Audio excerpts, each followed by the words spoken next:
problem. She knew it too. That ain't got nothing to do with me. Like, I slept with another dude one time with a condom. Yeah, I got me a good sugar daddy. My sugar daddy been there for 10 years, have never ever left my side. I would never leave him. He come way before this. My god sister was having unprotected sex with another man, was already pregnant. How she feels, just because me and the other guy were still kicking it doesn't mean we were still having sex at that time. That's what we were doing, kicking it. No, we were having sex. All we was doing was kicking it. Ms. Brown Murray is outraged. She came home from serving in the military only to find her husband, Mr. Murray, accusing her of infidelity. Mr. Murray now denies being the father to Ms. Brown's child and insists that she got pregnant way too quickly after returning home. Ms. Brown Murray, today you say you stand before me outraged because your husband has accused you of infidelity while serving in Iraq. He now doubts paternity of your child. Yes, Your Honor. What is this? Opposite day? I mean, I don't mean to be too judgmental. That's what Judge Lake is here for. I just don't see this situation very often. It's usually the other way around most times, and that just makes me even more interested to see how this goes. Ms. Brown Murray, what is life like overseas for a married woman? I'll be honest, when you're overseas at first, I mean, there's gonna be temptations, there's gonna be guys that look good, and there's gonna be guys all around. And you're gonna see guys, but that doesn't mean that you have to cheat. Before we go any further, can we just acknowledge what a champ Ms. Brown is for actually being on the front lines and fighting for her country? Because it takes a lot to do that. It honestly just makes everything else seem trivial. Like Mr. Murray, just accept the baby as your own and move on. She's done enough already. Mr. Murray, so what is it made you so doubtful about your wife's time overseas? Well, she went overseas the day after Valentine's Day. My birthday is on the 12th. What made it scary for me, the first time me being alone in another state with no family. You know what? I kind of get where Mr. Murray is coming from. It's have those intrusive thoughts when you're that much older than your wife, and also being so far away from her with no idea what she's doing and what kind of danger she's in must be crazy. Yes, I lost 23 pounds, 25 pounds, not eating, crying. There was an incident, like she said, we on Skype, and I heard this enormous boom. Are they practicing? Americans are practicing, and she smirked at me. She says, this is a real bomb. It's good to see that Mr. Murray respects his wife and her job just as much as we do, but I can't imagine the level of stress that both of them went through. Ms. Brown seems to have handled it super well, but Mr. Murray definitely took a big hit. He stressed out so much that it physically aged him. You're there actually facing this danger. Yes, Your Honor. Did you know he was nervous and fearful on this level, or did you feel like he was trying to hide that from you? I mean, I knew about it at times, but at times he was controlling it just so I wouldn't be so scared. Now we're getting somewhere. But again, Ms. Brown's level of composure is astonishing. It's definitely a far cry from the yells, insults, and screams we're used to on this show. That's why Mr. Murray has such strong doubts about this baby. While I was there in the apartment complex, I met a few people.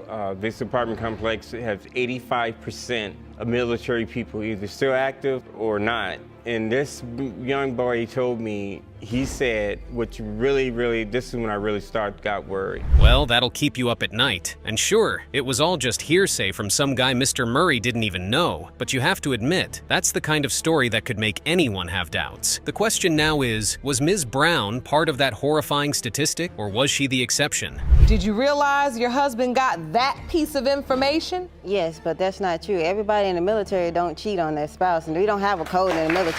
Mr. Murray, let's just be honest. I mean, this situation it's been bothering you. Things are getting even more interesting. Ms. Brown is telling it like it is. All that stuff Mr. Murray had heard was BS, and she's never cheated on him. But he has a hard time believing that, and maybe we will too, once we hear from his mysterious witness. Wanted you to testify today as to the dynamics, the goings-on in the military, because of course, as you know, he has definite concerns as to whether or not his wife was faithful and whether or not her child is his biological child. Can you explain?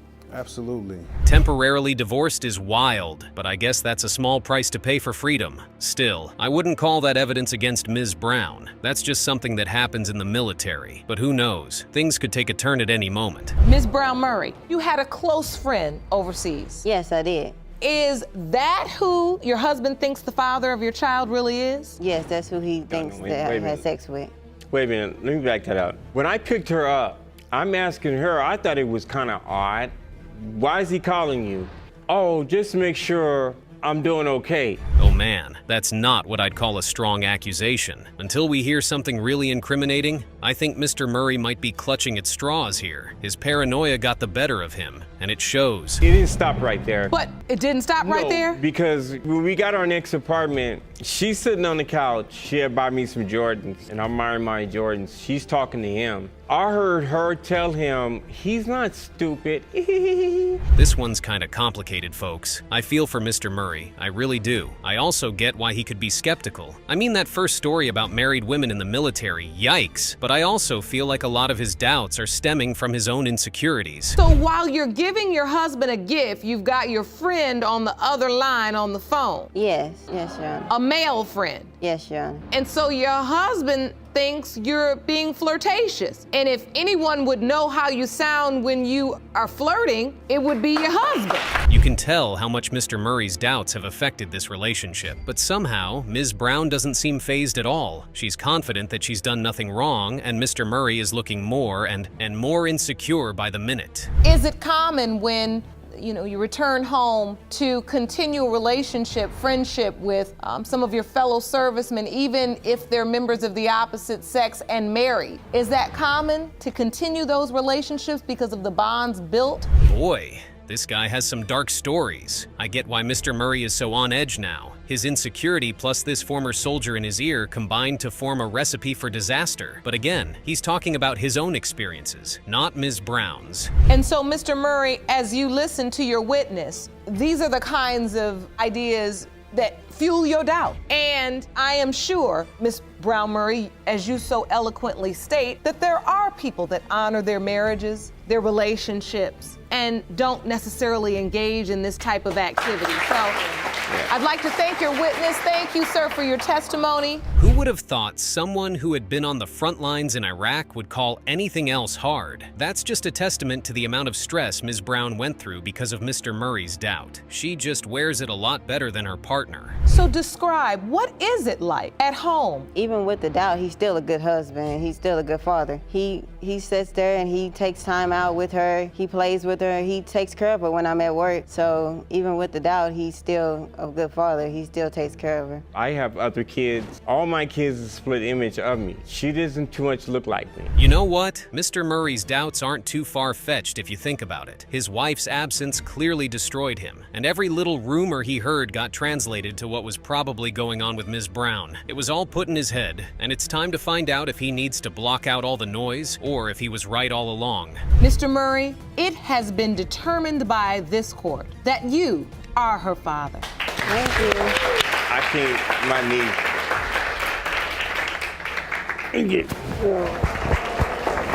Mr. Calhoun feels duped. According to him, Ms. Prout is desperately trying to trick him into believing he was the father of her daughter, Amiyah. But Ms. Prout is just as adamant that Mr. Calhoun is the dad, and the only reason he's denying it is to escape child support. Let's see how this one pans out.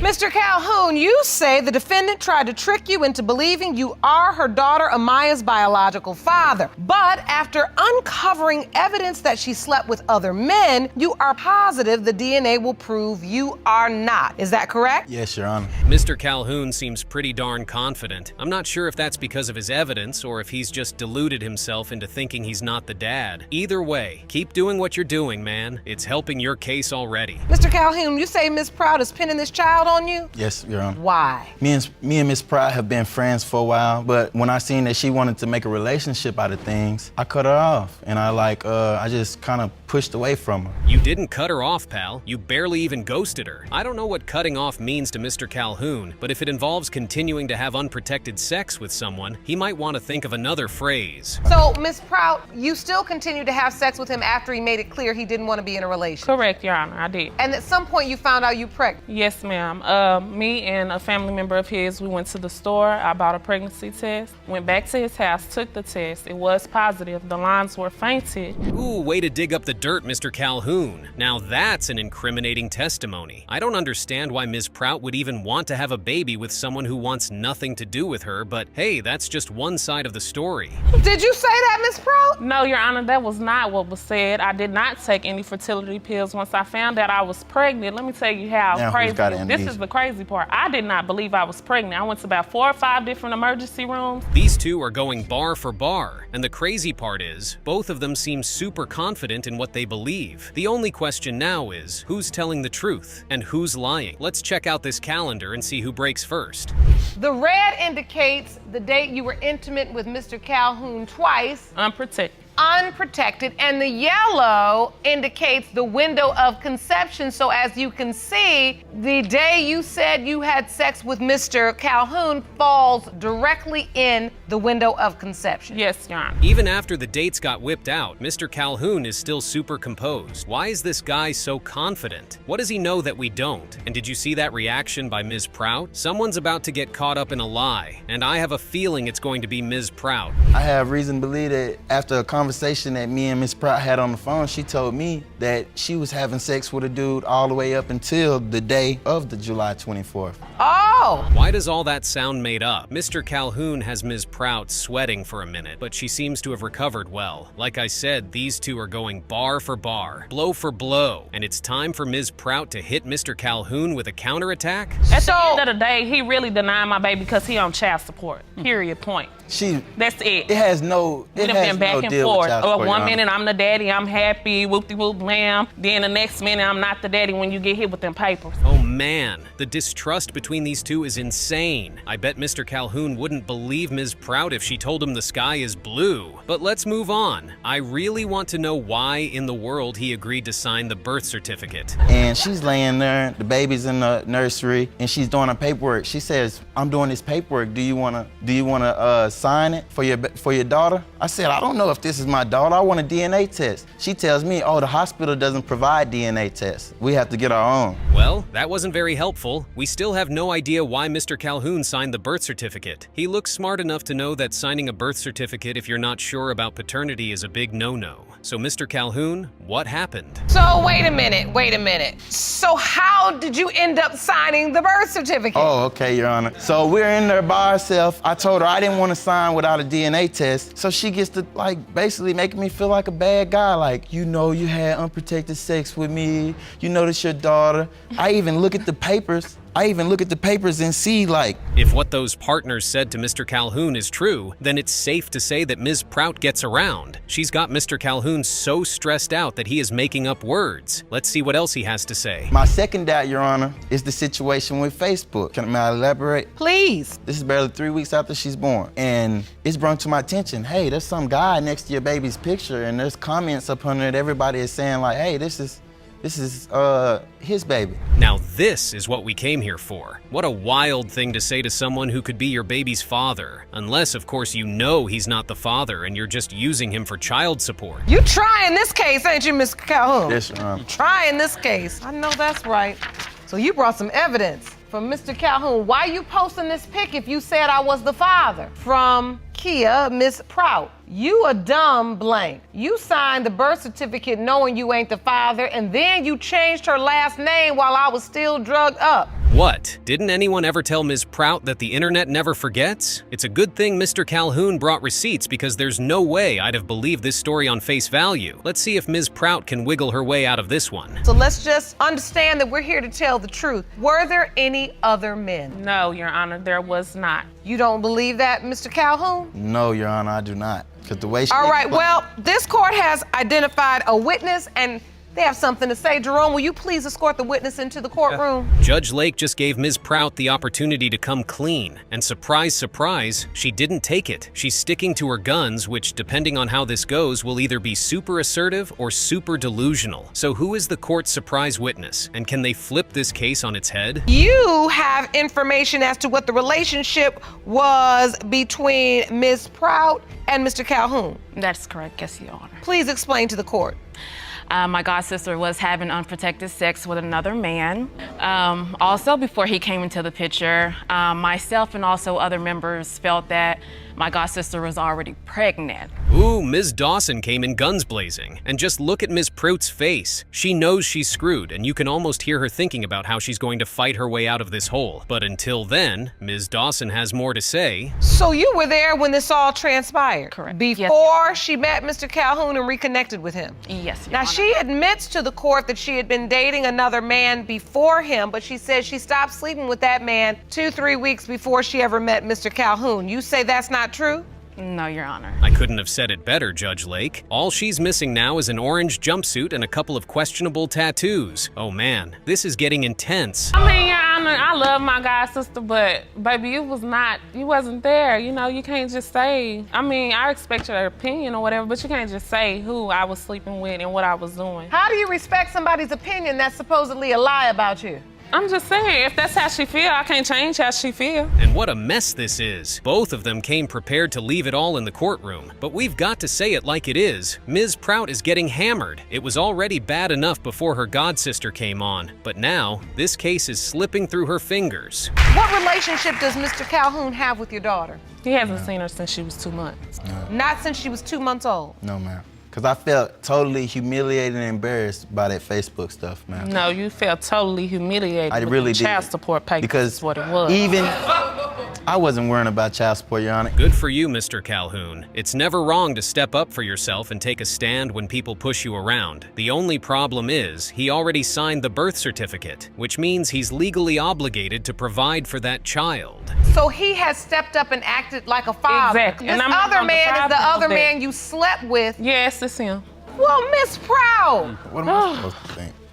what is he supposed to think? But he knows that he's not her father. Have don't you know taken that. a DNA test? No. Just when you thought things couldn't get any worse, it turns out the other guy has been playing dad ever since the baby was born. I'll tell you what, the DNA test results are in, but I have a feeling that the drama is far from over. Mr. Calhoun, you are the father. Wow. Wow. Wow, that's crazy.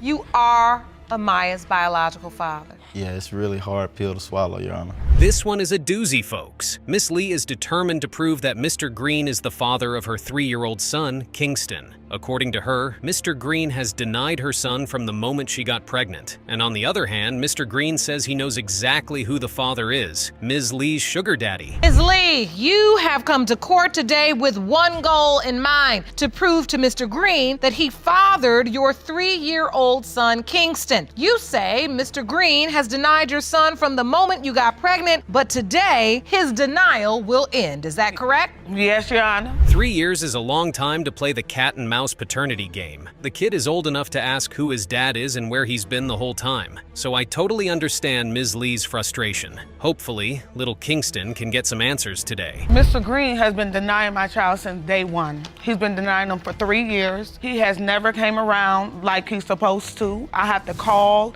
I have to do so much to get this man into my child's life. But at the end of the day, I just want him to step up. Well, Mr. Green, I hate to break it to you, but when it comes to the kid's birthday party, the middle doesn't exist. All Kingston is going to think about is how his daddy didn't show up, not how he tried to meet mom in the middle. At the point me and her was talking, it was back and forth. We was never in no steady relationship. She knew I had a girlfriend already. She tried to break me up from that, and I told her He moved into my home. So if I try to break him up, why are you in my home? Your Honor, she knew I had a girlfriend. She even tried to call He me knew he had a girlfriend. girlfriend, so that's his problem. Ms. Lee does not mince her words. She tells it like it is, and in my opinion, that's a hell of a good trait to have. And come on, Mr. Green, living with someone you have an unstable relationship with while you have a girlfriend is just asking for trouble. In your mind, you knew you weren't really in a relationship with him, but you thought he was trying to play both sides. Right. Before I got there, she told me she was back and forth between some other dudes. She didn't know if it was his or mine at first. Yes, I did. I slept with another dude one time with a condom. Are these two trying to break Judge Lake's neck? They're throwing barbs back and forth like it's a championship game of ping pong. And you know what? I'm starting to think that Ms. Lee is a bit of a loose cannon. You submitted to the court Facebook posts from Ms. Lee that say, is it wrong to have choices on men and blank all on the first day just in case the D ain't good? Just asking. Oh, that's a question.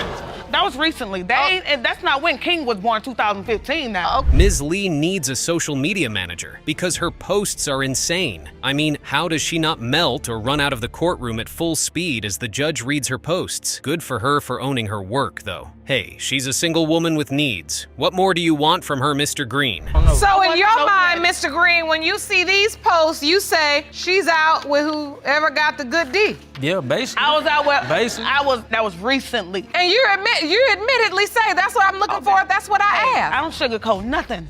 It is what it is, but I just want him to step up because at the end of the day, he knows that he's doing wrong. These two are all kinds of messy. Ms. Lee is all about that good D. Be careful what you do once you get it, Ms. Lee, or we might be seeing you again very soon. But when you have to literally trick someone to get them to spend time with their child, that's just sad. Cause I went over there, but we didn't do nothing. We did something. Your Honor, she just wanted me to come. She said she wanted me to come over and watch him. You know, keep an eye on him, and she wanted to spend some time with him. And the position I was in at the time, he couldn't come to my place because her and my girlfriend, they had problems. Unlike most women who come on this show, Ms. Lee isn't after money or child support from Mr. Green. All she wants is for him to offer his time and show up for his son. Ms. Lee, I want you to take me back. You find out you're pregnant. What happens? Do you tell him immediately? When I found out I was pregnant, I took a pregnancy test and I told him that I was pregnant. And then I guess he didn't believe me, so he took me to the clinic and they told him I was pregnant. That paper don't lie. So when he found out, he denied right then and there. Oh man, speaking your mind is both a blessing and a curse. Ms. Lee is proud about having a sugar daddy. Everyone in the courtroom is shocked and appalled. But hey, at the end of the day, they're not paying her bills. Her sugar daddy is. Pictures and pictures and something else is totally, sex and pictures are totally different. So yeah, I send pictures. Hey. This sugar daddy paid for the baby shower too. Baby shower, he buys clothes for him. He does everything. Where were you? You ain't bought nothing. You should be surprised another dude is doing something. I know the whole point of going to court is being honest and letting the truth reign supreme. But geez, Ms. Lee is way too honest. Imagine what hearing all that does to Mr. Green's ego. It doesn't inspire him with confidence, that's for sure. Lied on purpose and I told him that because at the end of the day, I want to continue 3 years straight doing stuff with him, you know, without. Come on, and man. I knew I was on death so row. you didn't want to use a condom? He didn't either. We did it the first day without. Wham, bam, thank you, ma'am, and I got pregnant because we didn't do it once. We were doing it for the whole month. It's hard to keep up with all the mind-blowing details Ms. Lee has been casually dropping throughout this case. So when Mr. Green says he doesn't know what to believe, I get it, because I feel the same way. So when you told him you were pregnant, his response was what? It ain't mine. That was your first response? You didn't say it wasn't yours? I said, I don't know, it ain't mine. You don't know. It's Okay. not mine. So, okay, I don't know, it's not mine, but you admittedly were sleeping with her unprotected. Yes, I was, Your Honor. Mr. Green better have some juicy evidence on that exhibit, because as it stands, Ms. Lee's enthusiasm and brutal honesty has her ahead in this race to the truth. She's so fired up even the judge can't handle her. All right, first of all, he was born on June 3rd. I went to the hospital. I asked the hospital, you know, can we go ahead and get DNA testing done, whatever. So a few days later going by, she's telling me, oh, it's too soon for him to come outside. He was just born, this and that. She refused right then, Your Honor. I refused because he was a day old. Well, that was something. Not the bombshell evidence I was hoping it would be. But hey, we don't always get what we want, do we? Ms. Lee must be buzzing right now, though. Mr. Green just took the stage with his mystery exhibit and she came out unscathed. How lucky is she? Sounds like to me, I mean, you all doing a whole bunch of nothing. Like, it doesn't take this long to get a DNA test. What he wanted me to do was pay for it. I felt like we both had them. You pay half, I pay half. But they ain't got But it just feels like, I mean, both of you all going back and forth, back and forth. It's like a power play after power play. I mean, Kingston wants some papa play. Exactly. Ms. Lee has done some pretty questionable things, don't get me wrong, but at least she's been honest about it all. On the other hand, I haven't heard much about where Mr. Green's doubts are coming from. Like I said, when he was first born, she was saying, she did admit that she slept with someone. Then on top of that, after he was born, she kept asking me, oh, let me see your baby pictures. Let me get your baby pictures, trying to compare them. And once she got the baby pictures, that's when she felt like she was 100%. Bingo. You know, bingo. She was Don't they look like the same sure. baby? Well, I'll be damned. If I didn't know any better, I'd say those were two pictures of the same baby. We all know looks mean nothing in this court, but how does Mr. Green not see this? They're basically twins, for crying out loud. In foster care, there is a trauma innate in that. And I see the tears in your eyes. I believe now I understand even more why you are so persistent about this. I think it's your desire to break a generational curse, and I see that. Ms. Lee has been a cheerful ball of radiance this whole time, but now the veil is dropped and we can see her for who she really is. A mom who just wants her son to grow up with a dad. These two have gone back and forth for years, but it's finally time to settle down, take in the truth, and forge a better path for the next generation. Take it away, Judge Lake. Mr. Green, you are the father. Told you! I told you! Look at him! Look at him! 3 years! You are the father. Oh my God. Woo! Thank you.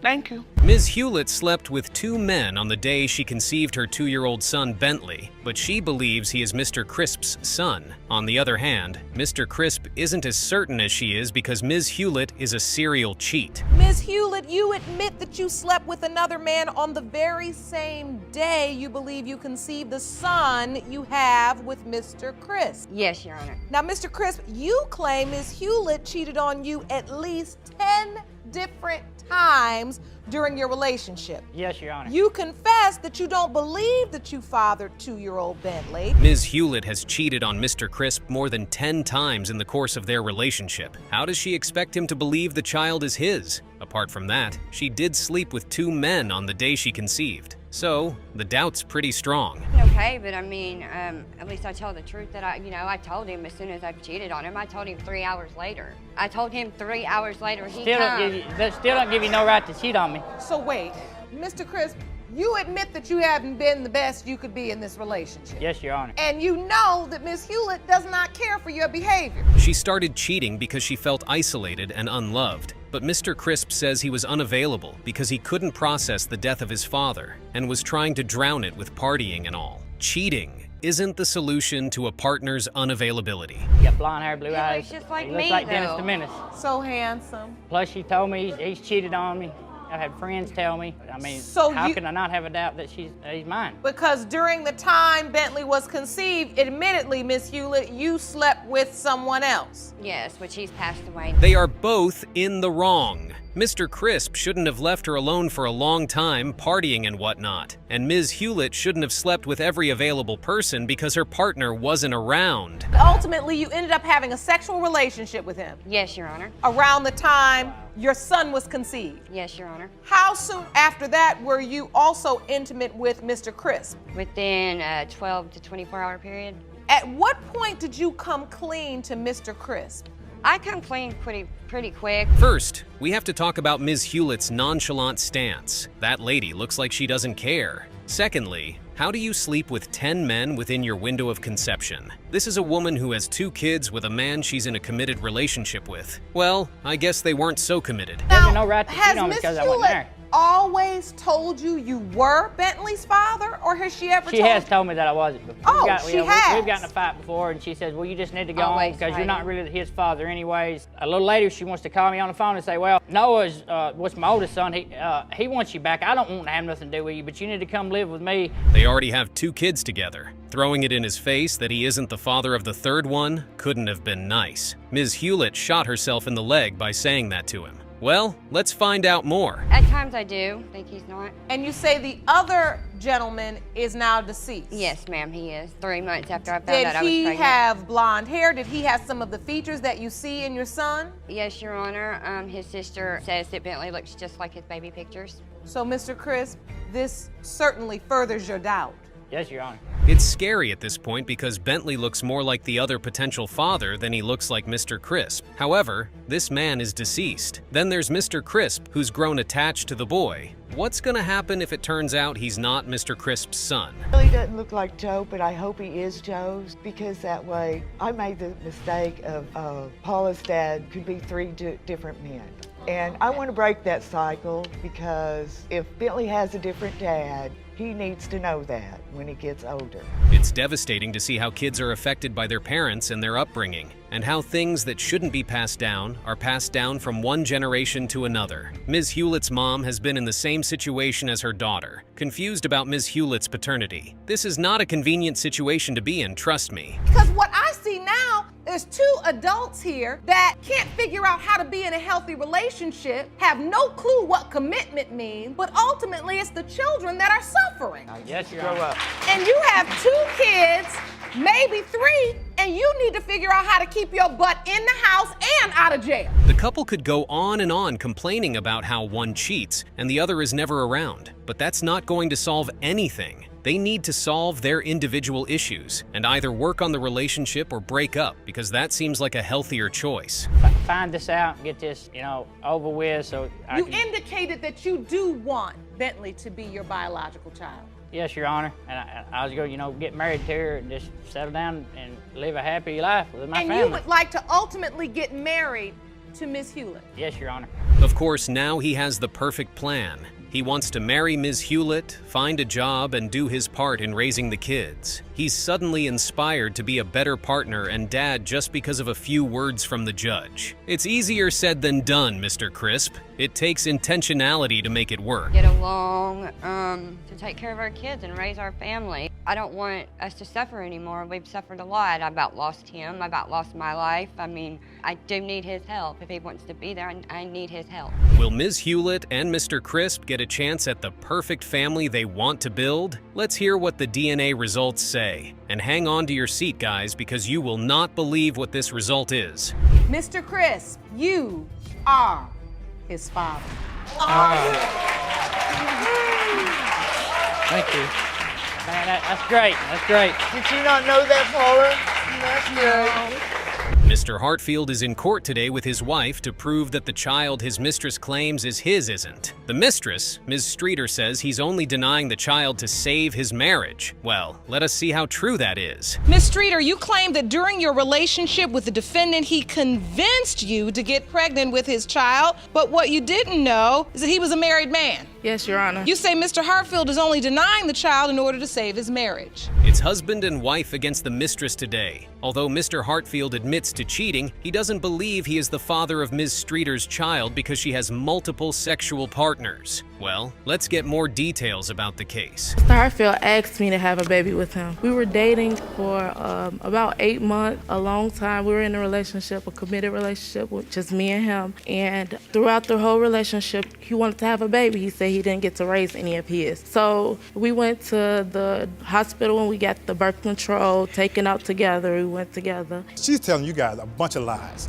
We already know this is going to be a heated episode. Ms. Streeter says Mr. Heartfield directly asked her to carry his child, but he's outrightly denying it, saying she's mixing him up with someone else. What point did you discover he was married? Let's get to that. He had ended up telling me a relative's name, and I had went on Facebook and found the relative, then found Mrs. Heartfield page, then that's when I seen pictures of them. And I didn't even call her right away because he had told me, like, them pictures are old, she's professional, and for her image, she don't want people to know that we're not together. Each party claims the other person is lying, and we no longer know who to believe. Ms. Streeter still insists they were in a committed relationship for 8 months and that the pregnancy was intentional. But Mr. Heartfield says the story is false. 46-year-old married man, Mr. Heartfield, what game are you playing with a 22-year-old girl? I want to understand, game is this you feel like you need to play with a 22-year-old girl where your line is, I'm horny? Your Honor, I am dealing with a 22-year-old.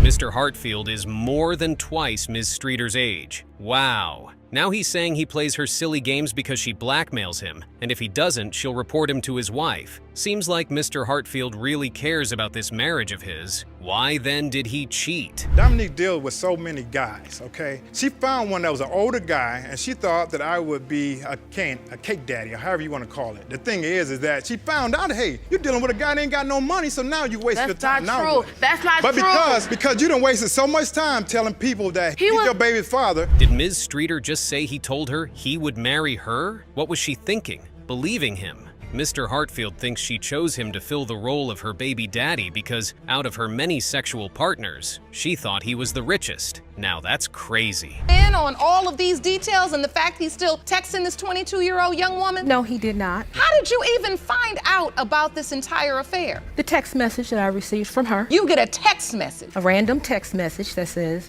I'm in a relationship with your husband and have been for 8 months, and I'm pregnant. Mrs. Heartfield is not happy. One would have thought the marriage was perfect with how her husband kept rambling about trying to save it. He doesn't even take care of the kids from his marriage. It now makes sense why he insists Ms. Streeter's child is not his. Heartfield, you're a married man, but you're on this child's original birth certificate. No, well, the name is printed. There's no signature of mine. So at first you allowed your name to be printed? They did that while I wasn't there, Your Honor. This is the first copy before he took off the name. Mr. Heartfield, you're saying it didn't go like this? It didn't. After the baby was born, Mr. Heartfield originally signed the birth certificate but quickly withdrew his signature. Why the back and forth, mister? Or is Mr. Heartfield right about the baby not being his? Are his suspicions valid? During the time that Dominique and I met, I had my own place. He was Dominique still had her living own with place. me. I didn't know he had his own place. Wait a minute, I don't need her support. I don't need your support. No. I don't need her support. Please sit her down. Hold on, Mr. Heartfield. Just a minute ago, that's your wife was a queen. And yes, but she gonna speak like that and she's not supporting me. She's supporting somebody else. Whoa, now I didn't see that coming. Mr. Heartfield just proved to the entire court that he is two-faced. He expresses his love for his wife, and seconds later, he disrespectfully asks her to sit down and shut up because she isn't corroborating his story. Wow. Since baby Caleb That's right. together. I did that last week, actually. Also, something else. Baby, sit down, please. You ain't got nothing to do with this. I sure Go don't ahead, Your have Honor. anything to do with it. I wish you Pick had your a lie. chance. Why are you here? Because you asked me to be here. Mr. Heartfield, Yes, I'm gonna let you pipe down just a little Okay, bit because your tone, Yes, ma'am. while you talking to your wife, Yes, ma'am. is making me edgy. I understand. It's making me edgy too. Please sit down. If he's acting this way in court, heaven knows how nasty he acts outside. Did he really think his wife was gonna stand there and support him after he cheated and lied to her? Wow, and it gets even worse. And I didn't need it and I didn't ask for it. I want a divorce if I can get one. We good. I'm good with that. Not a problem. You're classic. You're classic. You really are. Thank you, Your Honor. I mean, it's just, if I pulled up the profile of cheater, con man, clown, and coward. You mean Mrs. Heartfield is wife number 7? Guess we've found ourselves a Mr. Evelyn Hugo. And what's with the clapping? This has to be one of the most arrogant men to appear on paternity court. Mr. Heartfield, you may be one of the most disappointing men I've ever seen in this courtroom. Thank you. I mean, what a disgrace. Thank you. Thank you, Your Honor. I mean, you really should be so ashamed. It doesn't bother me. I know, I can tell. Yeah. I have given you every opportunity to tell your story. It's only been minutes, and Judge Lauren is tired of Mr. Heartfield. Now imagine how the two women have dealt with him for so long. Indeed, they need to run while they can. You're clapping for your own idiocy. I mean, you know. And I love that. Thank you. I'm always hopeful for the spirit of an individual, and I try to see the good in everyone. Right. Lord help us. All right, you can just help me. I'll be cool with that. Quiet! Yes, ma'am. I'm so sick of your little nonsense mouth running. Yes, Your Honor. You a tall glass of nothing. Well, let's see if Judge Lauren gets the results she wants, because this is one really thorny issue. Hang on tight, because the results that Judge Lauren is about to read out could blow you away. Mr. Heartfield, you are the father. Okay, that's okay. Do you understand now what you just made a child with? Right. Your son to end up in this position, standing between two women in a courtroom. I can't teach him how to be nothing but myself now. If she wanted to one of the other guys, that's fine too. I don't care. Mr. Baker doubts if he is Caleb's biological father because he had a vasectomy and shouldn't be able to give birth. However, his wife, Felice, sues him in a paternity court, hoping that a DNA test would prove that he's Caleb's father. Ms. Baker, you say the fate of your marriage is riding on today's DNA results. You are suing to prove that your 3-month-old son, Caleb, was fathered by your husband, Mr. Baker. Yes, Your Honor. Now, Mr. Baker, you say it's medically impossible for you to have a child. Although there's a tiny chance that men who went through vasectomy could father children, Mr. Baker believes his case is different. Getting pregnant was difficult for his wife, as she blacked out most of the time as a result of her excessive drinking habit. I was drinking quite a bit. I was drinking pretty much every day, and I was blacking out at night,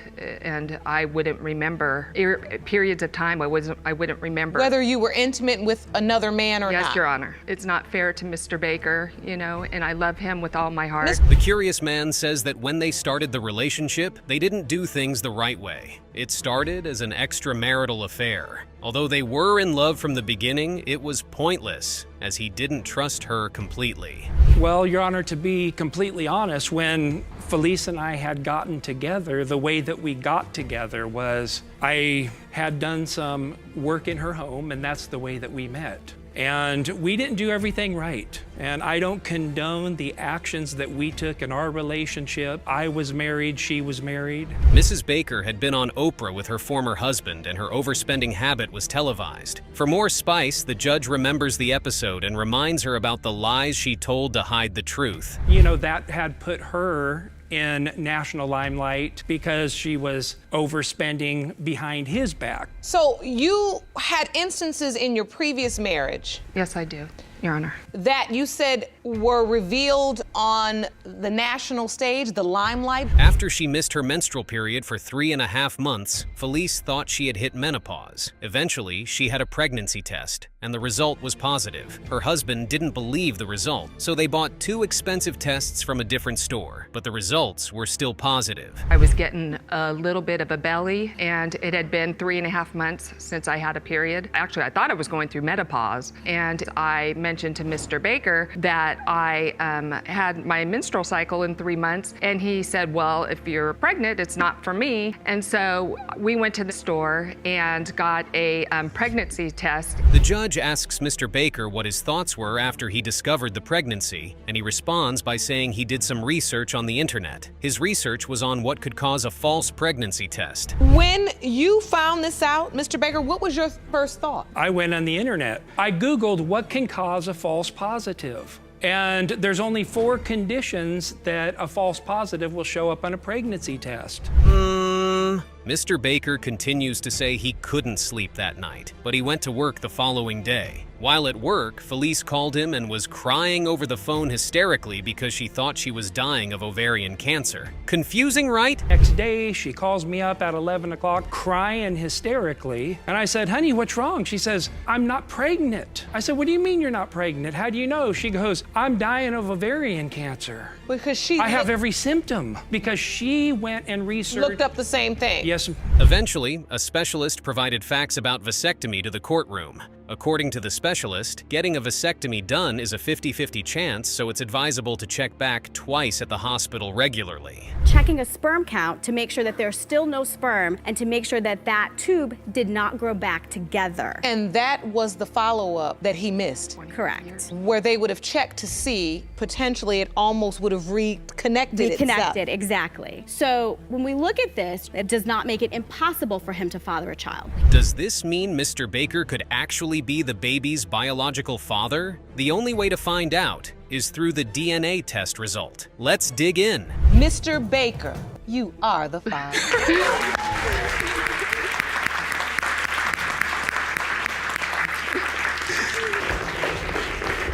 After finding out she had a terminal illness, Ms. Holshue seeks to uncover the true identity of who her biological father is, only to find out the most shocking surprises on her journey. It's one roller coaster to the next in this episode. Ms. Holshue, you claim your mother had an affair with the defendant's father, and today you're in court to prove that he is your biological father. Is that correct? Now things get really heated in a matter of seconds. It felt like they all hated themselves from their previous lives. Apparently, the alleged father had passed away, but his daughters for sure weren't going to welcome Ms. Holshue with open arms. So I'm in the obituary as his daughter. You are? Yes, I am, ma'am. That was a big mistake that her name was put into the obituary. Our father's sister did that. No. And did not tell any of us about it.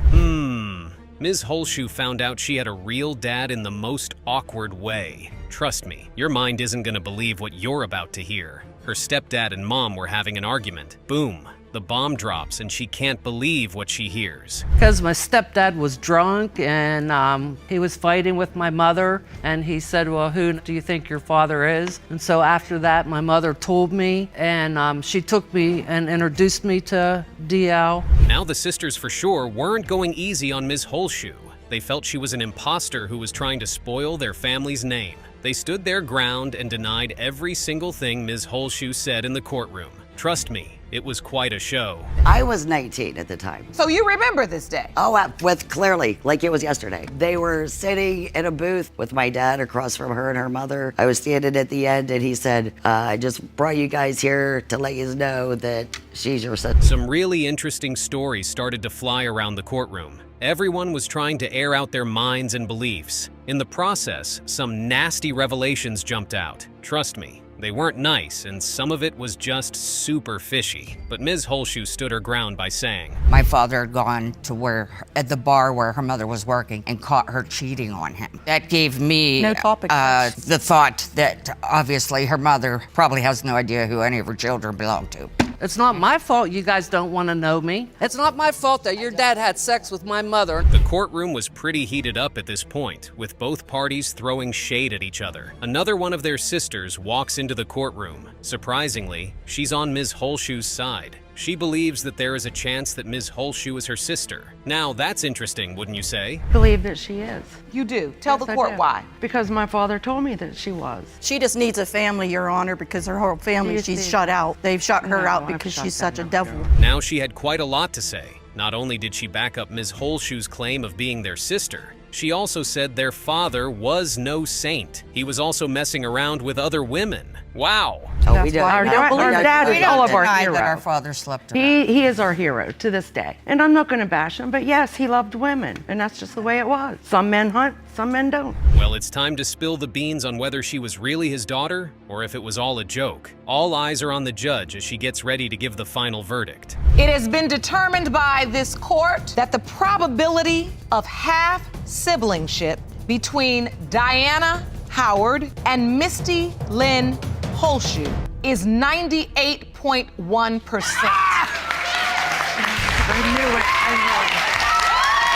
Mr. Kidd has come to the courtroom and is saying that Miss Rawlings manipulated him into thinking he was the father of Nathaniel until another guy came into the picture. He wanted confirmation of what he knows all along, that he is the real father. And Miss Rawlings says Mr. Kidd told her he couldn't even have kids, so he's lying. Mr. Kidd, you say Ms. Rawlings is a manipulative user who convinced you that you were the father of her son, Nathaniel, then changed her mind when someone better came along. You and your mother say Ms. Rawlings' mind games have wreaked emotional havoc on your family, and you are 100% positive you are her son's father. So wow, let's begin with the fact that both Mr. Kidd and his mother are fully convinced that Miss Rawlings is a manipulator, and getting a new man made her change her tune really quick. Yet Miss Rawlings says he can't even have kids. Wow. This one will be interesting, but let's see what really happened here, because for now, both sides are confusing me.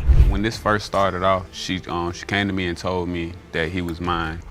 She was sending me letters when I was gone. And so you were away when she found out she was pregnant? I was away about a month after. I went away a month after she found out she was pregnant. Okay. Okay, so let me get this straight. Miss Rawlings told Mr. Kidd Nathaniel was fully his baby, but Miss Rawlings is saying that another woman was in the picture? I'm so confused here, and I know even Judge Lawrence is confused with these young kids and their weird relationship. What I want to know is how these two got to the point of having a kid together in the first place. Let's see what happens. What was your relationship with this man like?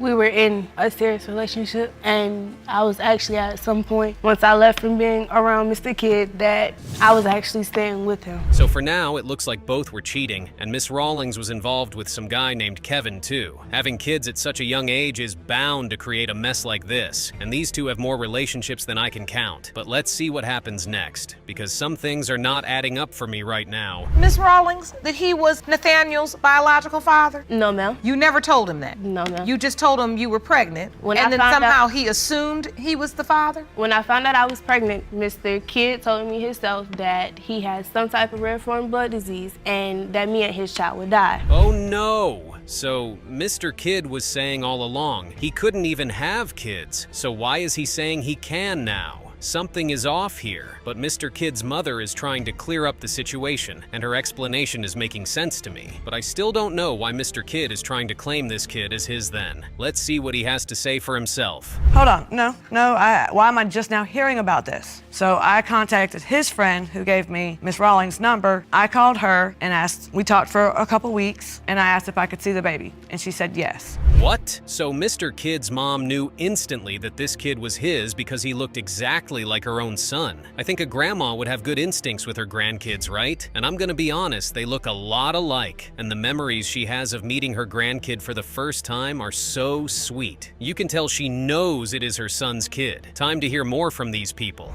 Ms. Rawlings, you began to let Ms. Jenkins have visitation with the baby. Me being me as a mother, and I wasn't able to grow up with my father. If Mr. Kidd can't see the moments that he's missing, at least his mom will be able to have them, and his family has some stories to tell. Finally, Judge Lawrence is asking the right questions because I wanted to know the real tea. Something about Miss Rawlings' story really isn't adding up at all, because why was she okay with Mr. Kidd being the dad at first, but now says Kevin is the dad? Kevin wanting a pregnancy test isn't exactly proof that he is the father. So let's see how Judge Lawrence deals with this. It's a manipulation tactic. It was, as long as you were giving her what she wanted and needed at the time, it was okay. I've never one time been told I wasn't the grandmother. She did not ever say that she doubted full-heartedly that Kevin was the father. She said it's a possibility between this one guy. Wait, hold on. This completely blew me away. And you can tell even Judge Lawrence can't believe her ears. I think everyone in the court is on Mr. Kidd and his mom's side at this point. Why was the baby in the custody of Mr. Kidd and his mom if they aren't even family? This is a crucial detail, and I want to see how this goes. Video chats every day. We speak every day. We text every day. Ms. Jenkins, you said you had the baby for a while. What do you mean by that? She was going through a situation and got kicked out of where she lived because her choice of men are not just the greatest, I guess, in the world. He wasn't safe. She wasn't safe. She was trying to get her life together. Thank you, Judge, for clearing this whole situation up perfectly. I understand where Miss Rawlings is coming from. She is just a young woman in a bad situation, and it looks like Mr. Kidd's medical condition is serious, so could it be that he isn't the father? I think they've taken care of the kids so much at this point it shouldn't even matter. But let's hear what details are being uncovered. Temporary physical custody of my son. Because of the fact that once I told my stepmom, I came to the decision where when I lost the job because I didn't have a babysitter, and I wanted that job, so in order for me to be able to get on my feet, because I was also planning to go back to school. Wow, Dr. Gator is clearing up so much stuff, so it could be possible for Mr. Kidd to have a child. His condition can be treated, and if he did have it looked at, that means Nathaniel could be Mr. Kidd's child. This makes a lot of sense, and honestly, I hope he is so that Kidd doesn't lose his entire family. But I want to hear Miss Rawlings' opinion first. Called upon one of our experts, Dr. Jamila Gator. Jerome, will you please escort Dr. Gator into the courtroom? I'd like to ask her a couple questions. Hey, doctor. Can I have you go up to this witness stand? Hi, Dr. Gator. Hi. Thank you so much for joining us today. We are here discussing the paternity of baby Nathaniel. Guys, I can't believe this. It's understandable that Mr. Kidd doesn't want to take care of a child that isn't biologically his, but it's so devastating. Part of me really hopes Nathaniel is his kid because the alternative is just too sad. But we still have the results to watch out for, so things might work out. Fingers crossed. So let's find out if he is the father or not. Mr. Kidd, you are the father. You are the father. Thank you. And at least even the fact that he said that he would have stood up, that was what I was still going for, period. Well, at least Miss Rawlings is taking the news in stride, and I guess this acceptance of being the father was what she was looking for. But boy, am I glad that Mr. Kidd is the father. His mother and him clearly care about this kid, so they should be the ones to be in his life, right? Personally, I think this was a happy ending and a good thing for everybody involved. And that I knew he's a good man at heart and he has a good heart. And knowing that me and him could be on some type of page, that my child will have his biological mother and father. Go hug her. And he has a family, something that I really didn't have. Hey, you do now. You got a big family now. So this really is a happy ending after all, and all because Judge Lauren made these people face the truth. These two are really young, and honestly having each other as a support system is the best possible decision. Plus, Mr. Kidd's mom has a good head on her shoulders, so who knows? Maybe things will work out well for them all. Come here, my baby.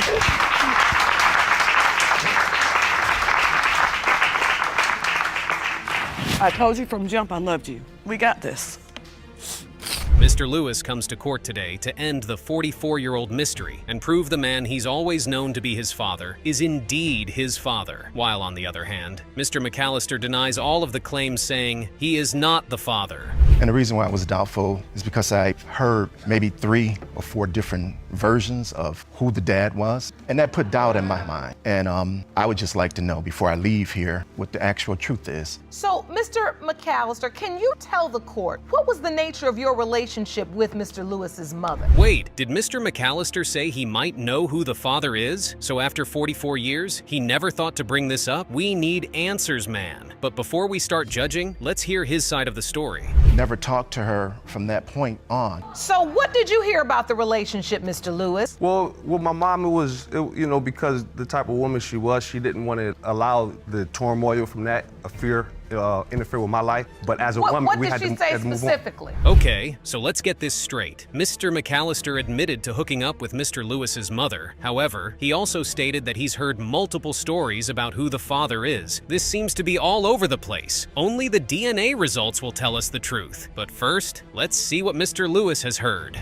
I also heard that it could have been my first cousin, Michael. And unfortunately, I don't know. I also heard that, as I said, that a family member told me that was someone from the location, the city that I stayed in. And then I also heard from the mom that he died. So those are 4 different versions, so. Wait a minute. So the mother told him Mr. Lewis's dad is dead. I wasn't expecting that at all. So how could he even be the father? But it gets even more complicated. There are 3 other stories he's heard about who the real father could be. As I look at the court papers, I see that Mr. Lewis's full name is Jermaine Michael Lewis. I never even looked at that like that. And Michael is your cousin's first name. That is correct. Well, at least he's been trying to figure out who the real father is, and all the stories he's heard say he's not the dad. It's good to hear he at least wants to get to the bottom of this and has good morals. But one moment, Judge Lauren discovered something strange. I'm sure there was opportunities that she let him know. That's why when she told him, and I'm not sure if she did say that, but I can see my mother, if she did say he was dead, it was to protect me because we had already moved. Things were, you know what I'm saying? When he didn't show up and do what he was supposed to do, and she knew that, she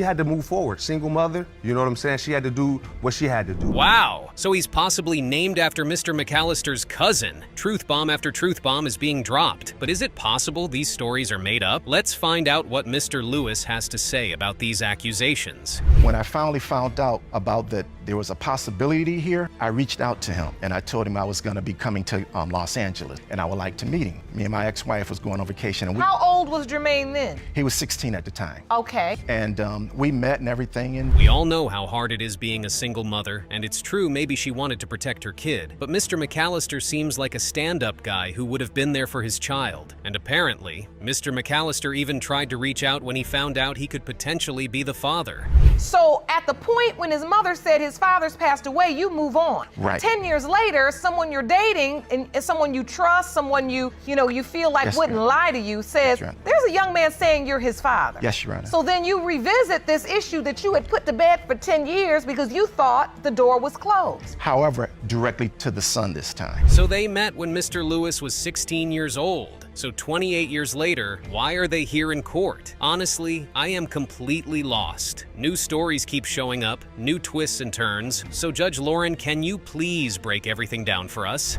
My brother's name is something Jermaine something, his son. So why would he name his son, middle name Jermaine, my name, if he didn't know?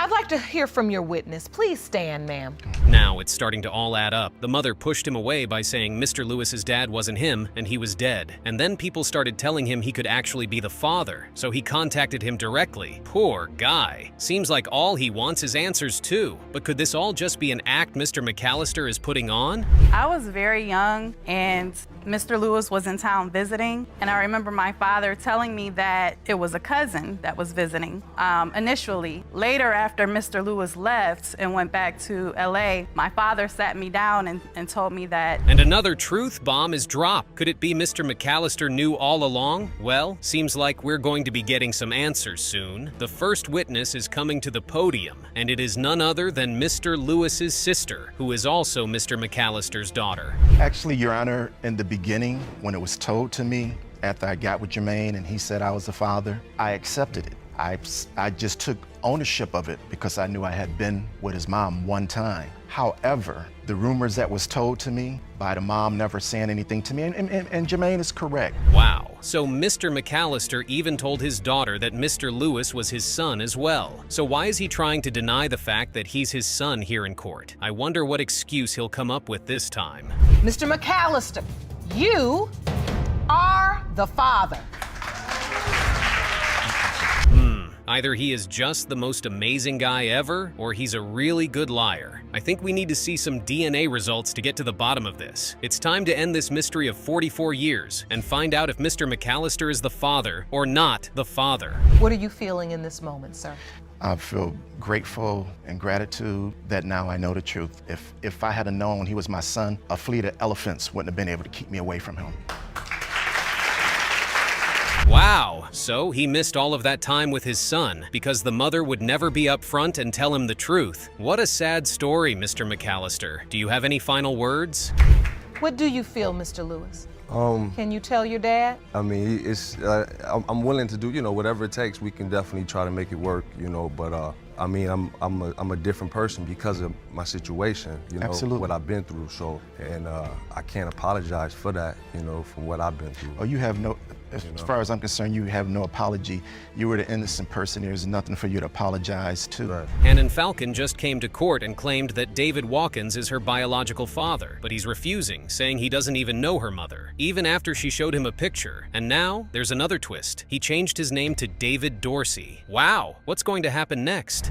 Miss Hannon, you grew up believing one man was your father until the age of 13 when he said, "I am not your daddy." Your mother then told you on her deathbed that another man, the defendant David Dorsey, is your biological father. You are here to prove paternity and gain closure, and you have never spoken to. Hannon is meeting her potential father for the very first time today, all because of a heartbreaking revelation from her mother's deathbed. I can't even imagine the emotional roller coaster she's on right now. It's gut-wrenching. So, Miss Hannon, you initially believed another man was your father. Yes, ma'am. Please explain to the court. Well, I believe David Dorsey is my biological father, but I grew up with my grandparents and my mom. Like you said, I was known for a man named Kimball to be my dad. I called him one day for the daddy-daughter dance, and instead of his response being, "Yes, I'll be there," it was, "Your mother's still lying to you." The pain in her eyes is so real to me. The audience became highly emotional as a result. When she discovered that Kimball is not her biological father, everything in her world fell apart. That certainly is shocking. We all feel so sorry for her at this moment. I thought I picked the right one for you, but David Dorsey is really your biological father. Yes, ma'am.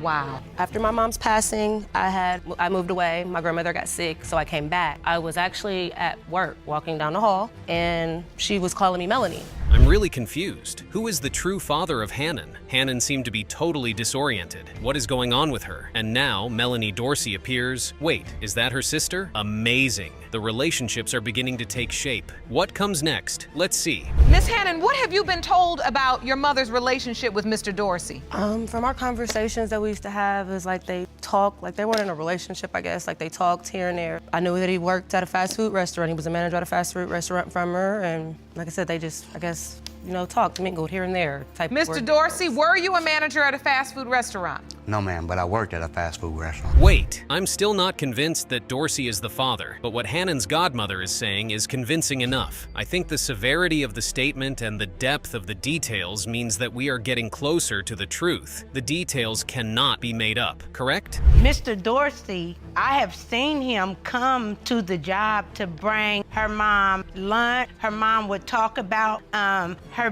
baby daddy being David. He still looks the same, but he had just got a little heavier. Your Honor, You don't remember any of Your this? Honor, I've never had sex with this woman. Shock after shock. What was that we just heard? Does somebody usually change their name? The judge is expressing how unusual the case is. Everything about him is so complex that both the audience and I are 50% certain that he is Hannon's biological father. That's your dad. Oh, wait, But it this was is David Watkins. Dorsey. You said David Watkins. It was a David My name Watkins. used to be David Watkins. I was adopted, and he changed my name to Watkins, and then when I got grown, I changed my name back to my dad's name. So now it's getting even more closely connected to you. How could somebody be that rigid? Why won't he accept Hannon as his daughter straight away? This is an extremely difficult problem. Mr. Dorsey admits that Hannon looks like him, but he continues to deny it. What's wrong with him? I don't mean to disrespect my dad, but my dad was a Rolling Stone, okay? So he was the man, and he was very known on the North Side for being David Watkins, the slayer of women. Whoa, That spark I just sensed is real, and I can now definitely identify her as her sister. Zero doubts. Not only that, but she also displays an alternative side of their father, the ladies' man. Oh my. Since no one will believe any of Mr. Dorsey's TED Talks, I'm just curious what he has to say in response to this. It's just me and my 3 kids. So, I love you. Okay, stop. Just don't cry. Don't cry. It's gonna be okay, because like I told you before, you are my sister. All right, let's get straight to it. Hannon is desperate to know if Mr. Dorsey is her father. She's visibly torn, but I can see the sisters are very sure. No matter the result, they'll stand by each other. The suspense is killing us. And so you both submitted childhood photos to the court. Yeah. And I'd like to look at those. When you look at it, do you see a resemblance? How about you, Mr. Dorsey? I see a resemblance. You do? Yes, I do. I have to wonder, why did Mr. Dorsey come here if he was 100% sure he had no other daughter, and now he's getting emotional talking about Hannon? What's going on? That's all I know, and that's all I care about. And I think it's important to note that Miss Hannon is standing there because she does want to know where she came from. And for those of us who do know who our father is, we've had that all of our lives. We're reaching the climax, and tears are flowing. It looks like we're headed for a happy ending. The bond between the sisters is heartwarming. Their love for each other is just beautiful to witness. Sorry, don't be sorry. You are my sister. Valentine is embarrassing me. No, I'm not your daughter-in-law. Can you still just be my dad? Fingers crossed. The results are in, you are not the father. What a crushing blow. Why am I crying? I guess I'm not the only one. Everyone is emotional, but hold on. This is still a happy ending. The love and connections they've built are beyond anything DNA can define. What a roller coaster. He ain't got no choice. Number 3. It has been determined by this court. Okay? Biology creates one family for us, right? But love and connection creates a family with beautiful, unbreakable bonds as well. I'm stunned. Ms. Lusk and her mother are convinced that the late Desmond Page is the father of her 3-year-old daughter, Samari. But Desmond's mother, Ms. Page, vehemently denies even knowing Ms. Lusk and insists her son was in a committed relationship with another woman. How can their stories be so different? This is going to be gripping. Ms. Lusk, you and your mother say you have no doubt whatsoever when it comes to knowing who your 3-year-old daughter, Samari's biological father is. Yes, Your Honor. I can feel the sympathy in the room after listening to the struggles of a single mom. Apart from everything else, is it accurate to say that Ms. Page's son had a romantic involvement with another woman? We certainly have a long way to go. I have 2 jobs. Let's get to I have order. 2 jobs. Going back to college in August. You're absolutely correct. You're absolutely correct. But you should be on my side, if anybody, because you've been there. Miss My Lusk, beautiful. Miss Lusk, calm down. Wait! Ms. Page drops a bombshell. She accuses Ms. Lusk of being after the $50,000 insurance money. Wow. Whispers are flying around the room. This accusation just added a whole new level of drama. It's not my son's You baby. never posted I it know on anything Facebook. about Miss Miss Lusk. Lusk. Know nothing about her. You said you have an insurance policy. Yes, Your Honor. Since the insurance situation is taking a different turn, I'm still neutral. I now want to know why she is here. Since the man has already passed away, it's possible that she is pursuing financial gain. Only stayed a few blocks from my school. And during certain periods, whether it was gym or my lunch period, I would go, I would walk. He would meet me halfway. Pause for a moment. What is the purpose of that investigation? I believe that Ms. Page secretly doubted Ms. Lusk's honesty because there's no reason for her to visit the school to find out whether Ms. Lusk is truly pregnant. Common sense? How did you get the news that she potentially was pregnant? Well, I'm thinking that someone told me via Facebook or something like that. No, ma'am. All right. Ms. Page's attitude bothers me. It's just not impressive at all to be proud of your son while avoiding consequences of their conduct. Though it appears like complete chaos, we must investigate further to learn the truth. Because she'll have me blocked or she'll have it where I can't post comments. And I don't slander her on my Facebook. Not once have I ever said anything bad about this woman. The expression on Judge Lauren's face is obvious. We are getting really frustrated with this ongoing dispute, but I have no idea what the outcome could be. This is not a juicy conversation that the audience should be enjoying. Did you allow Ms. Page the opportunity to see her? Did you say, the baby's here now, if you'd like to? because prior to that, we were already where she was on Facebook saying, you need to have your daughter find. The fact that they were all in contact with one another and never discovered the truth is one really puzzling aspect of this situation. Wow. Well, there's more to the story. Despite Ms. Page's lack of acceptance of Samari, why is she sharing photos of herself with her on Facebook? So you've never had the opportunity to come by and spend she time held with my her. daughter at that party. She also, she had the opportunity, yes ma'am, Yes, Miss Lust, I held her and I got a picture. Take her someone want to see. All right, let's discuss the facts. I think the reason both parties are angry is because the person they are talking about has passed away, which has made them both feel upset. Let's see what happens. Miss Page is grieving. She doesn't even have a person to review these facts with. Let's be clear. She can't say to her son, Desmond, I need to talk to you about this, this, and this. We should take a moment to calm down and carefully listen to each of them individually, as social media is not going to provide an answer. I have a strange feeling that the DNA result will be positive after looking at the picture. An opportunity to calm down and to see that there are two sides to this story. There really is. Now, the animosity you all have built up, that is because you've handled the situation. Indeed, it is true that there are always two sides to any story, but to be quite honest, I don't think Ms. Page's side of the story has much substance, because all she did was make accusations. I didn't go to his funeral. I couldn't, because how can I show my face as, like, how can I even go? I can't even support somebody. I didn't have time to grieve. I didn't have time to grieve. We haven't The day after my son was killed, his first daughter was born. I understand. As stated, I was aware that this feeling of rage and irritation is a sign of grief. However, this is going too far. How could one make fun of a little girl, not to mention calling her ugly? I don't know what to say. This is just too dramatic. Why is that? Because each year, give her a chance to respond. It's too much drama. And it's too much for me as well, because you caused the drama, Miss Page. I find it hard to comprehend the source of this hatred, especially directed towards a little girl. Even if the DNA findings confirm that she is her granddaughter, it appears that she will not accept her because she obviously has no desire in this relationship. If that is your truth, I accept that. But what I will not accept is you all operating as if this drama has to exist. Sincerely speaking, I was furious after hearing Ms. Page's "I don't know" comment. Right now, all we really need to know is the truth. Thus, I'm eager for the judge to share the DNA test findings. The probability of relatedness between Miss Page and Samari Page is 99.96%. Let us allow this moment of truth to get some air. That's right, the results showed a 99.96% possibility of relatedness. The reaction has been incredible, and everyone, including myself, is relieved. Every child needs their parents. And when unfortunate situations arise like this, where life is cut short, all we have left for this child to understand truly who her father was. All right, while I'm glad the young child at least knows who her father is, I'm also sad that all she can hear are his memories because he is no longer among us. I truly wanted to clap for the judge since she handled this case so brilliantly. He knows it all because I teach him that.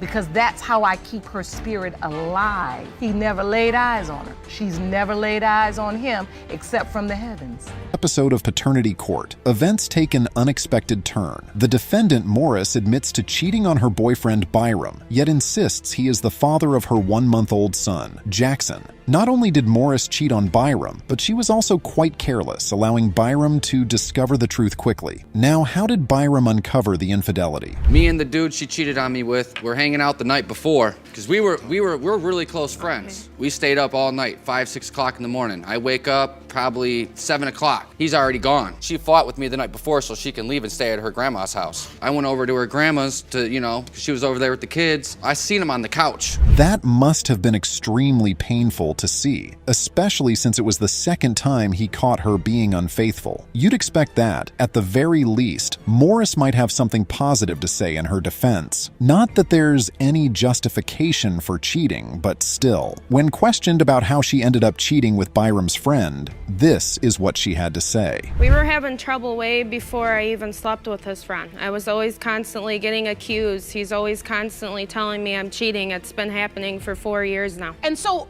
what I'm trying to understand is he keeps accusing you, so you just go ahead and validate the accusation? Well, technically we split up for a month.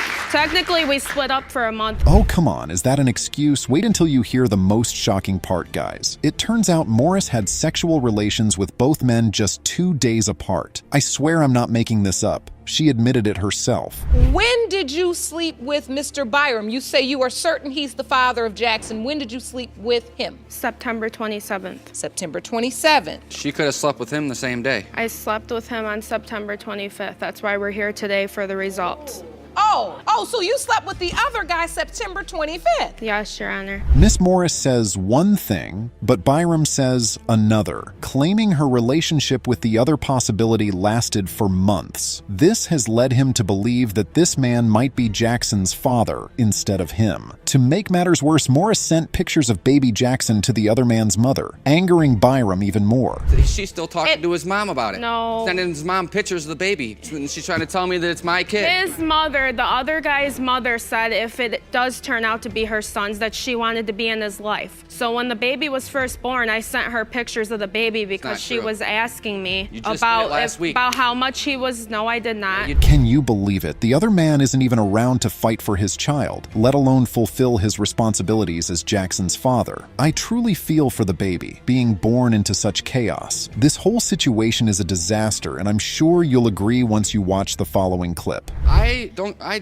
little bit. Yes, he does. He shows my other two way more attention than he shows him. Do you blame me? So you do admit you're having a hard time bonding with Jackson because you don't know. I still buy him clothes and toys and do whatever for him, but I keep my distance from him because I don't know if he's my son. Preach, Judge Lauren. I don't understand how insensitive some people can be. All Morris does is complain about Byram's changing behavior towards Jackson. However, she has never acknowledged how hard this must be for Byram. It's so unfair, especially since he stood by her through her pregnancy, even after she cheated, not the man she claims was complimenting her. You were. I was there for everything, every step of her pregnancy, helping her out, doing everything for her, the whole time. So, all right, so you helped her out the entire time? You came when the baby was born? I was there. I held the baby first. Did you sign the birth certificate? No, I did not. You did not? No. It's natural for her to return since the other men only offer a sexual relationship. Byram loves her and would do anything for the kids. So Morris is understandably sad and scared about what the paternity results will mean for them.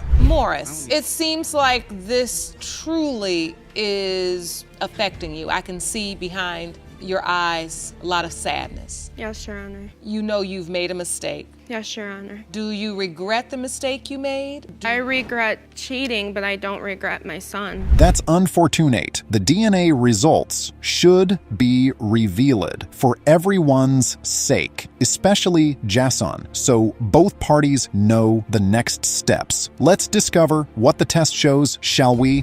Mr. Byram, you are the father. Yes. Yes. I'm happy about that. Congratulations. Thank you. That really helped me out a lot. How does it feel now? Feels great. Almost want to cry that he's mine. This family has lived happily for many years. One misstep from the parents brought everything they had built to a halt. Razer and Hunt overheard an argument between their parents, and it was mistakenly revealed that the man they had known to be their father all this while may not be. What exactly happened the day Razer and Hunt overheard this argument? I started to hear a lot of noise in my mom's bedroom. He coming out the room, going to the kitchen saying, well, those ain't my kids anyway, so I was doing you a favor, and left out the door. Yes, really? Yes, really. Your mother made a comment that really didn't sit too well with me, and it hurt me. You guys didn't hear the whole comment. You know I was just mad. You know I was mad. They say people talk about how they feel when they're angry, so could it be that Ms. Hammonds was telling the truth when she made that statement? I don't know yet, but we'll find out, that's for sure. Meanwhile, the kids have much to say about this situation, so let's hear from them. I was in shock. I was just like, how you just gonna, despite the argument, how you just gonna leave without saying bye, hug? They argued, that's cool. But when you got your children and you arguing with your spouse, that don't got nothing to do with us. You understand what I'm saying? I do understand what you're saying. I'm trying to figure out the whole comment, because the statement, "they not my children anyway," isn't something anyone can just say randomly. But okay, let's assume there was a full version of what Jacobs said. What exactly did Hammond say that warranted such a statement from Jacobs? Razer is curious about this too, so so she asks her mom the same question. All right, Mom. Because they didn't hear for the him whole to make comment? that statement, why did you make that statement? Why did you say what you said for him to say what he said? Because maybe he's not your father, Precious. What maybe you- he's what you not. mean? Maybe he's not. I don't know. Maybe he's not. So what you was doing, Ma? Would you, Miss Hammond, may I just say Excuse something, please, me, Your Honor? your daughter is asking for Maybe. clarification. Is I'm it 26 years old, okay? Unbelievable. This is the stage Hammonds needs to be honest with her kids, or else the situation might turn into something else. Razer pointed out the difference in all 4 of their surnames and demanded an explanation from her mom. However, Hammonds had nothing to say while Hunt raged on. You say his name came from grandma. He been there for everything. Everything. I'm getting married in January. He's supposed to walk me down this aisle. And you gotta tell me the truth. What is wrong? Tell me. Because I don't know, Precious. I just don't know. That man Tommy that grandma said that might be my father that I look like, that you denied so many times. Man, this is a lot of pain. Now, the court reached out to the man Razer said neighbors claim she resembles. He agreed to do a paternity test and joined the ongoing court session via video conference call. The judge is about to hear from him, so let's see how that goes. We're here with Ms. Razer, and you agreed to take a DNA test. Yes, I was at that cookout. You said that this was your friend. Just 1 second, Ms. Razer. You didn't say you was I'm sorry, Mr. Farmer. Did you have a relationship with Ms. Hammonds? You called this your brother. Yes, we had a physical relationship. It wasn't a relationship. You called that your brother. That must have been too much for Razer to take in. Razer and her brother have known Tommy Farmer as their mother's brother all her life. Now, it appears that it has all been a lie. The judge asked Jerome to check on Razer while the session continued. In the courtroom, another thing was unraveled. You do admit that you had a sexual relationship with Mr. Farmer some 26 years ago, Yes, around the time Precious was conceived. Yes. You're admitting that here today. Yes, ma'am. But you were not having a sexual relationship with him during the time Hector. No, ma'am. Right, a play brother. This mother has deceived her children for years and thought she would get away with it. But alas, the truth will always come out no matter what. As Farmer countered that he was not Hammond's brother, Jacobs noted that he had never met Farmer. You never knew he existed? No, you right. I shouldn't have known you existed. You never knew he existed? No, you right. I shouldn't have known you existed. Look what you're doing to my family. I didn't do You know what? anything to your family. Say this to you, It Mr. was, Farmer. it was already done. When we leave this courtroom today, my son and daughter is going to be leaving with me, regardless to what that paper say. Oh, Judge Lauren, I do agree with you. The whole situation is a complete mess. With everyone claiming one thing or the other, it just seemed like the case wasn't going anywhere. At this point, the judge had to address the parties. Ms. Hammonds, you do understand how your daughter feels at this point. She was introduced to this man as this is a family friend. She thought it was a brother-in-law. You called him Uncle Tommy. She had no idea that somewhere around the time she was conceived, you were in a sexual relationship with him. You do understand that, Yes, right? ma'am. Poor girl. Her mother's betrayal shatters her. One the former doesn't even seem apologetic about. Racer couldn't hold back from expressing the hurt she felt. Yet, all she wants to know is who her biological father is. I didn't know that it was gonna be this big. I just wanna know who is my father for real. But he's still gonna walk me down this aisle in January. But I haven't opened up to my fiance the way I should, because I don't know who I am inside no more. I'm so angry, I can't even talk to him. Finally, the moment of truth is here. Who is Racer's biological father, Jacobs or Farmer? Let's find out. Mr. Farmer, Yes. you are not Yes! her Oh my God! Oh! Oh my God! Oh! Oh! Thank you. Oh! Thank you. Oh! Oh my God. Wow, that was entirely unexpected because everyone had thought that one of the men would be Razor's father. There's something Hammonds isn't saying, and despite her daughter's plead for her to be honest about it all, she claims she is unsure. Please, I'm begging you, just talk to me. I'm not sure, Precious. I'm not sure. Just talk to me. I'm not sure. You don't recall. When you say you're not sure, ma'am, could you possibly be able to identify maybe one or two other possibilities, or is it that you truly don't even remember a name? While Racer's biological father remains unknown, the judge has the results of Hunt's DNA test and is ready to reveal it. I warn you not to get your hopes too high as you await the reveal. Mr. Jacobs, you are not Hector's father. Oh, you is scandalous. But you don't know. It's other things. Jerome, could you go please see if you could help Mr. Hunt? Oh, so now Hammonds is ready to talk. Well, let me break it to you. If you think you have seen it all, you are mistaken. This case was going completely wrong, so the judge had to take a recess. She called the parties into her chambers, and what was revealed there was nothing you would expect. I have to tell Hector something. What would you like to tell your son? I'm not his mother. What? Are you serious? You're not his mother. What do you mean? He's my cousin's son. She died at childbirth. So his mother was your cousin, you're saying?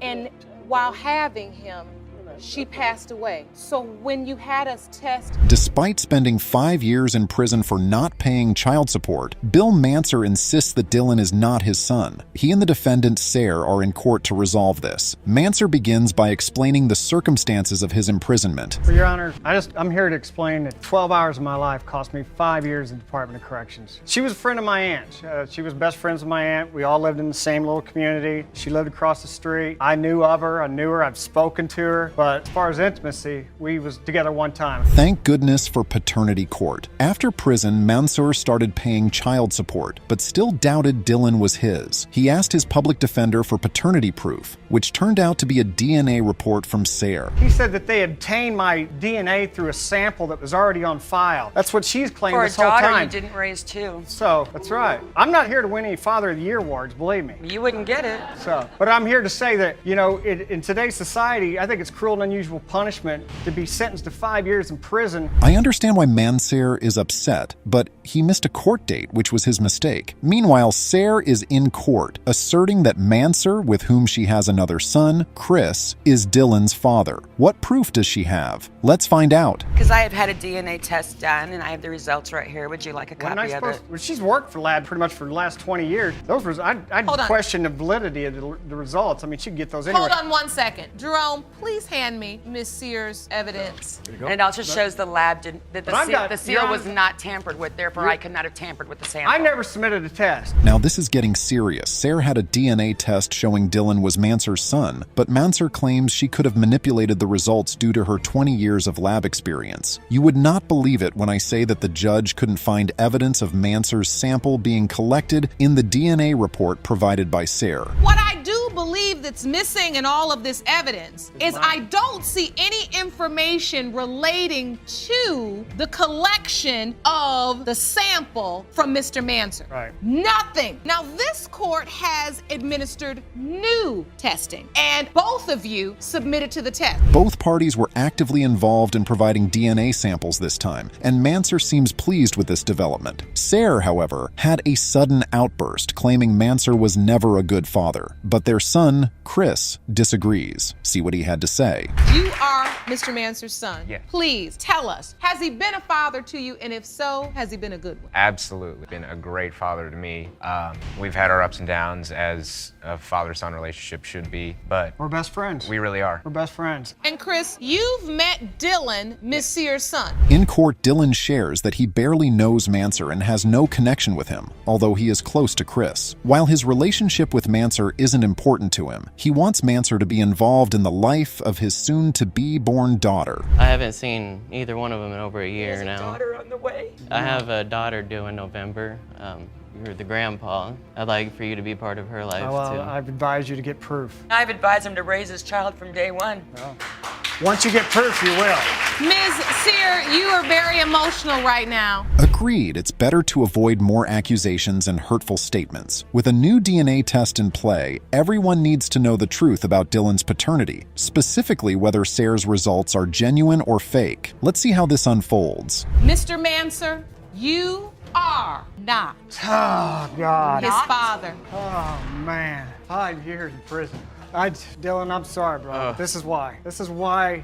Wow, that's unbelievable. Despite Sayre's claims, the DNA report was indeed fabricated. And if you expect Sayre to show remorse, think again, because she didn't. Instead, she did this. I did what I did. But this is nothing I made up. The lab did it. You made it all up. No, I did not. Well, those results apparently I don't know are made any up. of those people on that form. Oh, my God. This is clearly the most shocking news we've ever gotten in this courtroom. Oh my God. Myers has never known who her biological father is for over 20 years. When she felt like she didn't want to keep being in the dark, she asked her mother, Miss Madrigal, who gave her a shocking response about who her father was. You wouldn't believe it when I say that Madrigal gave her daughter a list of 13 possible men. The judge asked Myers about the circumstances that warranted her biological father's search. Here's what she had to say. When I was 13 years old, I had a father figure in my life, and he died at that age. And you know, when he died, I needed closure. I needed somebody to be there. And so at 13 years old, how did you find out that there were potentially 13 different men that could be your father? That's wild. 13 men, and Madrigal couldn't manage to narrow it down to a lesser figure. Even Judge Lake had to ask Madrigal the same question, which is truly baffling. Madrigal, as you're giving your daughter this list, and I do not mean this in a joking way, right? You couldn't narrow it down from 13? You know, the 13 that she's named is like 13 ghosts. Fabricated. What about Pick Any Man in Seattle?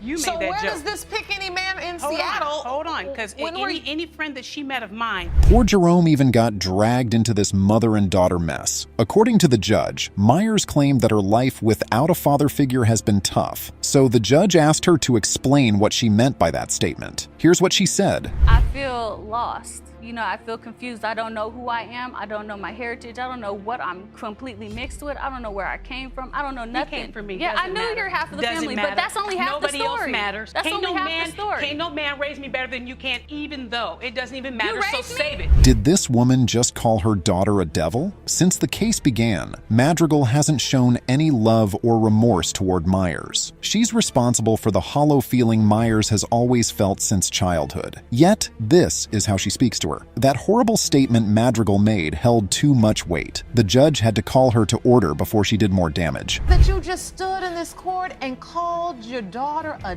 devil? Basically, because all this is unnecessary. It's all unnecessary. It really is. All this is for her to find out what she wants to know. That's what matters. All the rest of this knocking me, making me out to be some kind of tramp and all that, it needs to stop. Do you feel like all your life? Yikes, the mother-daughter duo is a mess. It could have gotten worse if Judge Lake hadn't made that quick redirection. Anyway, Madrigal explains how she came up with the names of 13 different men as Myers' potential father. So any calculation within that time, I could have been way off and not known. Because by the time I found out, I was 4 months pregnant with her. You see what I'm saying? So there could be a list of whomever. Oh wow, Myers told the court that she disliked Keith because he would make inappropriate statements whenever he saw her. When her mother heard that, you would not believe what this woman said. Let's start with the inappropriate statement. He's just inappropriate with me. When I'm at the airport, he's talking about how sexy I am. But you are. You're beautiful. So, I mean, what's that? Maybe a compliment? A compliment? Ooh, girl, you are so sexy. He meant what the that. hell? Look how pretty you are. I mean, save that. Don't do that. I'll tell you what. We're going to meet Mr. McCraney, so please. Okay, it has been confirmed that Madrigal and McCraney were once intimate. Meanwhile, the judge was not done with the questioning. Let's get back to that. How did you find out that Ms. Madrigal was pregnant? I did not know she was pregnant, Your Honor. I'm walking downtown Seattle where we live. I see her and the baby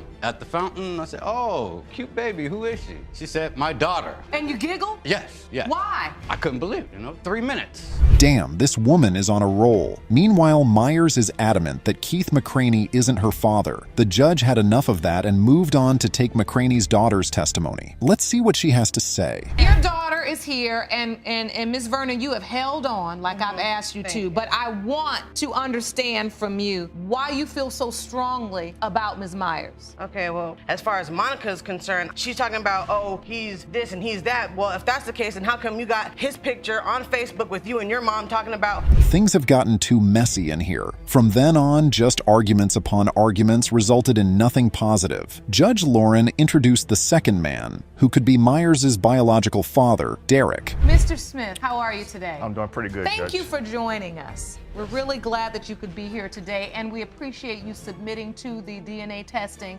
because this court realizes that you are one of 2 men here today that we've identified that could potentially be Ms. Myers.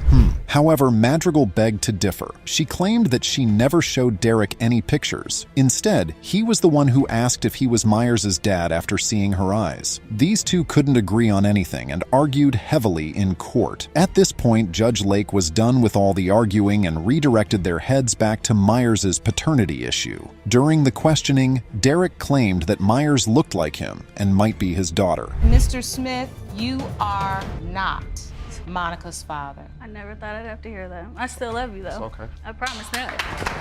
I'll still be there for you. All right, let's move on to the second DNA test result. Do you think Keith is Myers' biological dad? For Keith's sake, I kind of hope he isn't. But let's see how it goes, shall we? Mr. Keith McCraney, it has been determined by this court that you are the father.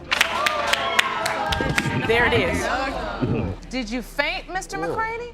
I don't believe that at all. Whoa. No, they must have got their test mixed up or something backstage.